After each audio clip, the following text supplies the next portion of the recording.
Estado. Pero un segundo, estas 70.000 personas detenidas no fueron condenadas ni acusadas y en ese momento, pues a su gran mayoría no fueron liberadas después, pero en ese momento, ¿cuántos guerrilleros había en el país? ¿5.000?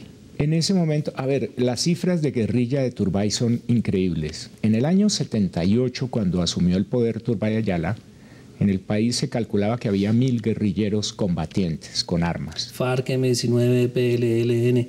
Todas. Sumándolas a todas había 1.000 guerrilleros. Y 70.000 detenidos acusados. 70.000 acusados. Al entregar el gobierno en el año 82, las guerrillas sumaban 4.000 combatientes.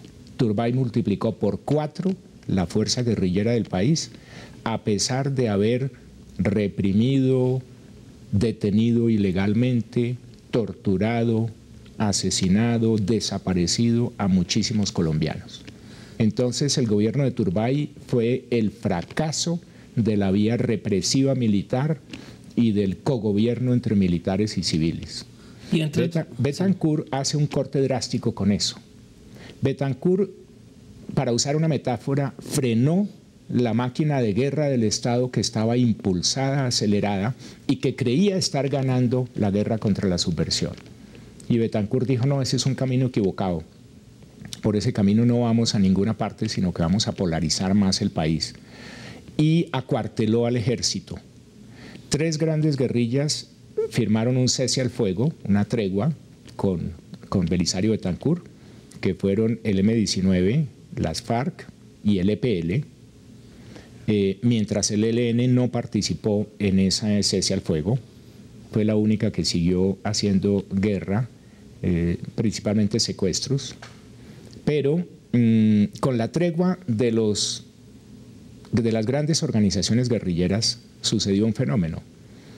El ejército se sintió desautorizado políticamente para continuar la guerra.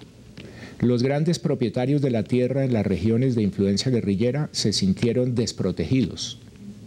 Al sentirse desprotegidos, el ejército, clandestinamente, en 3 grandes regiones del país, inició la organización de autodefensas campesinas. ¿Magdalena Medio?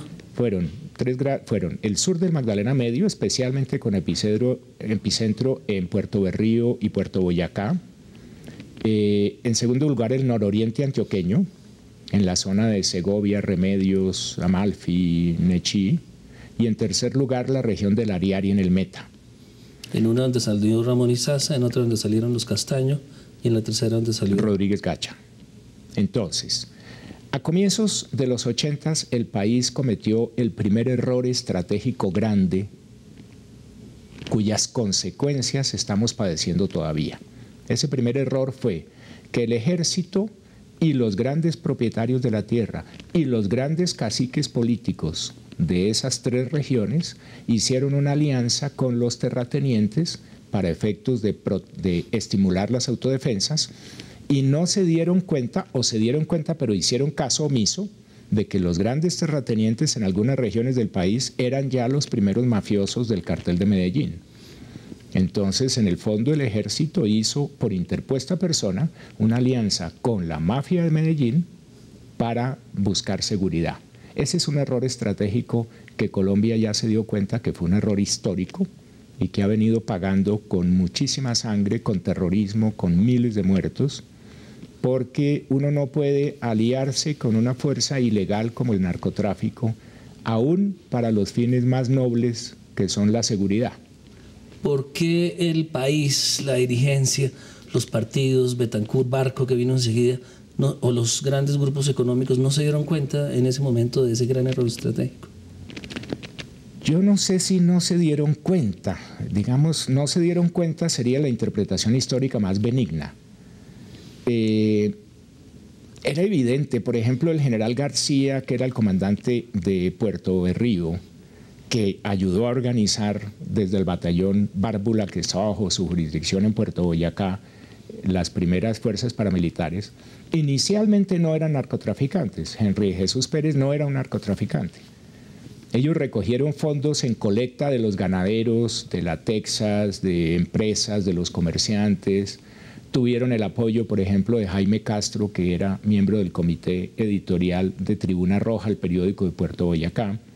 Pero rápidamente se acabaron los fondos.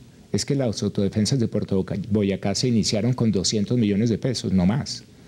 Y rápidamente compraron unas armas, unos vehículos, unos radios y se les acabó la plata. Es que la guerra, incluso la guerra irregular de autodefensas es muy costosa, o la guerra guerrillera. Es más costosa que la regular. Es más costosa que la regular. Entonces, apenas se les acabó la plata, llegó Rodríguez Gacha en auxilio de esa autodefensa de Puerto Boyacá y comenzó a financiarla. ¿Por qué los ayuda Rodríguez Gacha? Porque para él era la mejor apuesta que podía tener. Ya había comenzado a comprar tierras en la región del Magdalena Medio, era un gran empresario ilegal, narcotraficante, no tenía legitimación frente al Estado y los comandantes de la región le comenzaron a decir: señor Gacha, ayúdenos a financiar la autodefensa.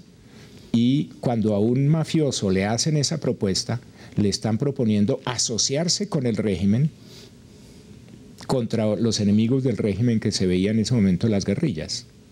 Entonces, para la mafia era la mejor situación imaginable, que los vincularan al esfuerzo de seguridad de la derecha del país, de los grandes propietarios, y por lo tanto aceptaron inmediatamente la propuesta. Era una manera de legalizarse. Eso ocurrió en esas tres zonas, ese surgimiento de autodefensas respaldadas por los narcotraficantes. Sí, en las tres zonas. Fíjese, en el nororiente antioqueño los Castaño se hicieron fuertes. Su padre ha sido asesinado en el año 81. Secuestrado por las FARC, pagaron el rescate, asesinado y cobrado por segunda vez el rescate. Sí, así es. Fidel Castaño se opuso a pagar el rescate a las FARC. Le dijo a su familia: no podemos pagarle a las FARC porque estos desgraciados nos van a seguir cobrando, no nos van a entregar al viejo. La familia le dijo: claro, es que como usted peleó con el papá y fue expulsado de la casa a los 13 años, usted tiene odio contra el viejo y por eso no quiere pagar el rescate. Y Fidel Castaño ya era un gran narcotraficante, había comenzado desde el año 75 a hacer narcotráfico y era el hombre rico de la familia. El papá de los Castaño era un ganadero medio y caficultor de Amalfi, pero cuando les matan al papá... ¿Pero pagan o no pagan? Pagaron $150.000. Contra la voluntad y les habían cobrado $350.000. Fidel acepta pagar 150.000 y apenas las FARC reciben los 150, les dice: ah, muy bien, pero faltan $200.000. Entonces, el viejo, el papá de los Castaño, se da cuenta que no lo van a liberar y lo tienen en una finca amarrado de la cintura, encadenado, lo tienen con un lazo largo amarrado de un árbol. Y cuando el viejo se da cuenta que no lo van a liberar, intenta suicidarse. Tomó toda la distancia posible del árbol y se fue con la cabeza hacia adelante de carrera contra el árbol y se fracturó el cráneo. Cuando la guerrilla lo vio malherido, lo remató y se les perdió la mercancía. Esa versión de la muerte del papá de los Castaño la obtuvo años después Fidel Castaño y me la contó en una entrevista que yo le hice, que está publicada toda en el libro. Me la contó porque él capturó 2 guerrilleros de las FARC y bajo tortura les sacó esa versión. Ellos habían participado en el secuestro y muerte del papá de los Castaño. Esa alianza entonces se consolida a raíz de ese asesinato y de la fortuna que tenían los Castaño para organizar su ejército paralelo al ejército oficial. Sí, hubo un mayor del ejército que cumplió también, en este caso, un papel clave.